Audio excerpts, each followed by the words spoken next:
Welcome back to Dr. Supercoach. In this video, we'll be discussing the upcoming captaincy decisions for this week coming up.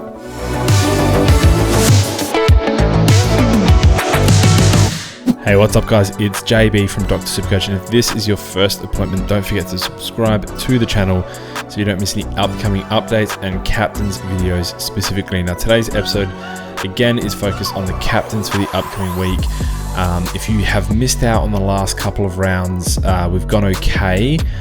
Tom Stewart unfortunately lost 7 points in scaling last week to take his total down to a little less respectable 127, I believe it was. And the captaincy option for the week was Zach Merritt, who came off and started with an absolute ridiculous first quarter, which ended up getting him tagged for the rest of the match, and he got about a 137, I believe. So not too bad last week. I think we can go better this week, and I think it's going to be a very easy week to advise on.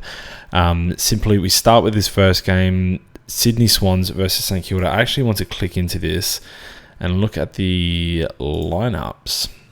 So here we have Tom Hickey starting in the middle, and that is the reason why this guy here, Rowan Marshall, is going to be a genuine option this week. Now, Hickey, not quite as mobile as some of the other ruckmen that could potentially stop Marshall from going large. He's obviously a good enough tap ruckman, but Marshall gets about half of his stats from his hit-outs to advantage, which he'll still get a decent chunk of, and the rest of which will be tackles and possessions around the ground, which I think he beats Hickey comfortably at. I think it's a very easy, free vice-captaincy option in that one. Goulden, I think, can go okay, but it's not quite his type of game, I wouldn't think, against a more restrictive St Kilda side. So I think it's quite easily Rowan Marshall in this one by a good margin, and he's going to be my second best vice-captaincy call of the week. Now, Friday night game, we have our, in my opinion, best captaincy call of the week. Now, Rowan Marshall, we just spoke about him. Tim English is up against Scott Lysette this week. And if it's not Scott Lysette, it's legitimately Finlayson / Ollie Lord if he's not playing Dixon. Lysette did say that, or the app said that he was tactically subbed last week. Whether you believe that or not, I'm not quite certain. He wasn't on our injury report, but I would like to see how he comes up this week because he was playing a pretty good game. So the sub didn't make a lot of sense to me. I know it was against Hawthorn and we were doing quite well in that one. Obviously, that wasn't a close game. I'll just be interested to see what happens this week. I think he's starting to deteriorate a little bit. I'm not sure he can play out a full game. Regardless, everything I'm seeing points directly to Tim English being an incredible VC/C option. So if you are going to opt into the Rowan Marshall vice captaincy, I think Tim English is an easy captaincy to follow that up and just get everything done by a Friday night, which is quite rare thanks to the bye rounds and the early Thursday vice captaincy shout. I do like him more than Bontempelli. I like him more than Connor Rozee, for example. Western Bulldogs versus Port. Port are actually quite restrictive in their midfield, whether that's by design. It's not necessarily a tag. Drew does exist in there, and he's very conscious of his man, but it might not even be a specific tag. But I just don't see Bontempelli going crazy. Maybe if this was at Ballarat or something, I could definitely see the VC paying off there. But Marvel Stadium, I think this just suits Tim English to an absolute T. So I'm very, very happy to have him as my vice-captain/captain based on your thoughts on Rowan Marshall and who I'm about to talk about soon. Now, this next game, Hawthorn versus Brisbane. James Sicily, I don't mind him. Not a great option for me, especially considering you'd be straight captaining. We know he's capable of sub-tons or low tons. Not a captaincy option for me.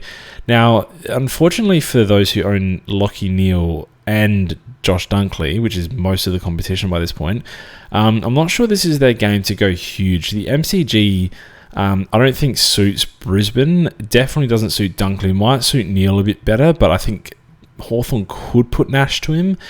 I don't think they start that way, but potentially calls in from halftime onwards. I'm not quite sure, but this is going to be interesting. I don't think either of those boys, I don't like either of them for the captaincy at the MCG. I think both of them probably ton, maybe a low ton, but I'm willing to bet on the next game producing a couple of much higher tons. So Adelaide versus West Coast. Now, there's a few things that go into this. Firstly, Adelaide losing last week. I think coming into this next game against West Coast, obviously they're the better team than West Coast. I think 17 other teams in the competition are better than West Coast at the moment with their injuries. I think probably 15 teams are better without their injuries, but with their injuries, I think Adelaide are that much better. It is also at Adelaide Oval, which is a hugely underrated thing. I think Crows come out and look to make a statement. They don't take their foot off the pedal at all. And someone I see cashing in on that mentality is Jordan Dawson. Jordan Dawson is my number one captaincy shout for the week. If he goes below 120, I'll be absolutely shocked. I think Laird could go pretty well in this one as well, but Laird, I think, is more of a game is close, getting heaps of tackles, getting heaps of contested possessions, which are worth double in the close games, that type of high ceiling player. Whereas Dawson could cut them up. Dawson could kick 4 goals from the midfield. So I think we see anything from Dawson here. I don't think they have anyone that can tag him. If they do, I think he gets about 15 tackles, whatever it is that gets him his points. I don't think he has any concern whatsoever. So he's my captain this week. Quite an easy one. If you don't own him, I would prefer Marshall into English over English into Laird or Marshall into Laird. I think the ruck combo here is better than anything this round besides Jordan Dawson. One more this round that I think is absolutely worth it if you're missing 2 of the above mentioned guys. Any one of the Fremantle midfielders, maybe not Nat 5, Andrew Brayshaw or Caleb Sarong, absolutely good options. Optus Stadium. Brayshaw has a 190 against Richmond a couple of years ago at Optus Stadium. This exact fixture, I think this is going to be quite an easy one for both those boys. Likely 120 plus scores for both those guys. I still like English into Dawson more. I can understand if you're not huge on Rowan Marshall going English into Brayshaw if you don't have Dawson at all. I don't mind that at all. I actually really do like that combination. Tim Taranto, not huge on him at Optus Stadium, to be honest. And then we have the Sunday games, which obviously, these teams offer us absolutely nothing. Walsh is playing out of position in a forward line. Neither GWS midfielder that we own, Cogs or Green, can get a ton, even without Josh Kelly.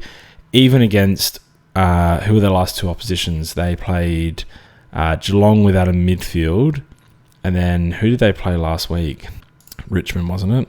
And Richmond, who typically give up massive midfield scores. So 2 games in a row, they should have both turned up, especially without Josh Kelly, and neither of them turn up. They are both non-options against North Melbourne. I don't care what anyone says.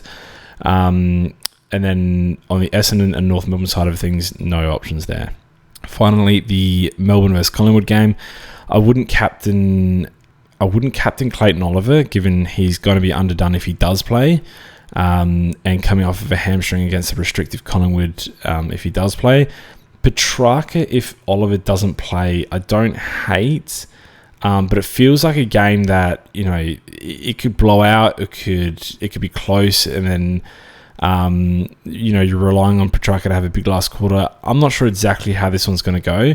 All I know is that I don't want to rely on Petrarca as a captaincy option against a restrictive Collingwood who likely deliver Melbourne one of their few losses for the season. So not for me. Petrarca. Dacos, again, I don't mind. If you for some reason hate all these options or only own one of these guys, into Dacos, I think you're probably captaining a safe ton, but the ceiling probably isn't as high as you'd want it to be.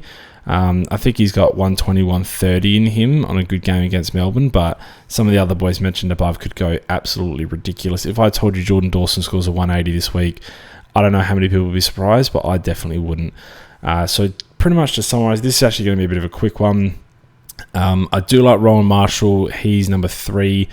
I do like Tim English. He's number 2. and Dawson is number 1. Brayshaw is number 2B. I like him a bit more than Marshall.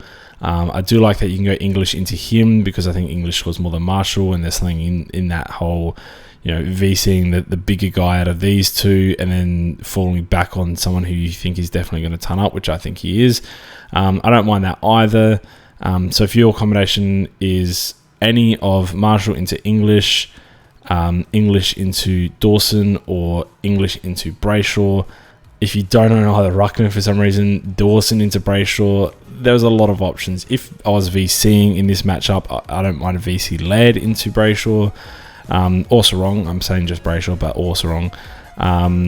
There's a lot of options here, but essentially those are the main names that are throwing up.